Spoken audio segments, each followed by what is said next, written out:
আর্থিক অসচ্ছলতার কারণে স্কুলের গণ্ডি পেরোতে পারবো কিনা এমন সংকটের মুহূর্তেও আমি স্বপ্ন দেখতাম বিশ্ববিদ্যালয়ে পড়ার, আমার জনগোষ্ঠীর জন্য কাজ করার। 1998 সালে আমার এই স্বপ্ন পূরণ হয় ঢাকা ভার্সিটিতে ভর্তির মাধ্যমে। কিন্তু আমার অনার্স পরীক্ষার রেজাল্টটা খারাপ হয়ে গেল।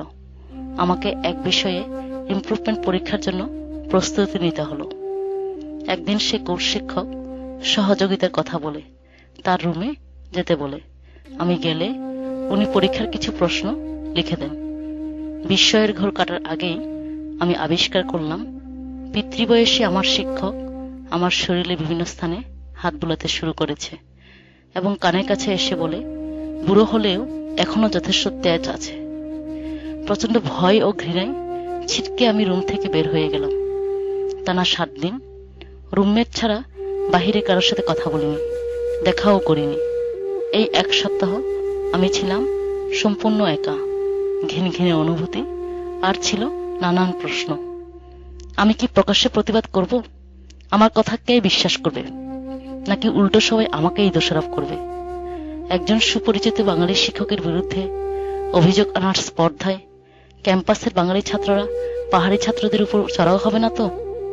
এরকম নানান প্রশ্ন ও আশঙ্কায় একটা সময় সিদ্ধান্ত নিলাম আমি প্রতিবাদ করব, কিন্তু আমার কৌশল হবে ভিন্ন। যে শিক্ষক কিনা মানুষ গড়ার কারিগর অথচ হীন পশুতে পরিণত হয়, অন্যায়ভাবে প্রশ্ন বলে দেয়, তার কোর্সে ইমপ্রুভমেন্ট পরীক্ষা দিয়ে নিজের বিবেকের কাছে ছোট ও নীচ হয়ে থাকব না। শিক্ষকের এমন কুরুচিপূর্ণ মনোভাব আমাকে আমার লক্ষ্য থেকে বিচ্যুত করতে পারেনি, বরং করেছে সাহসী, সৎ ও প্রত্যয়ী, দেখিয়েছে সামনে এগোনোর পথ। আর তাই অনার্সে না হলেও মাস্টার্সে আমি 2য় বিভাগে পড়াশোনা শেষ করি। পরবর্তীতে MBA কোর্সও সম্পন্ন করি। আজ আমি যখনই এই ঘটনা ভাবি, তখন তা আমাকে নারীদের প্রতি ঘটে যাওয়া বিভিন্ন সহিংসতার বিরুদ্ধে জ্বলে উঠতে সহযোগিতা করে।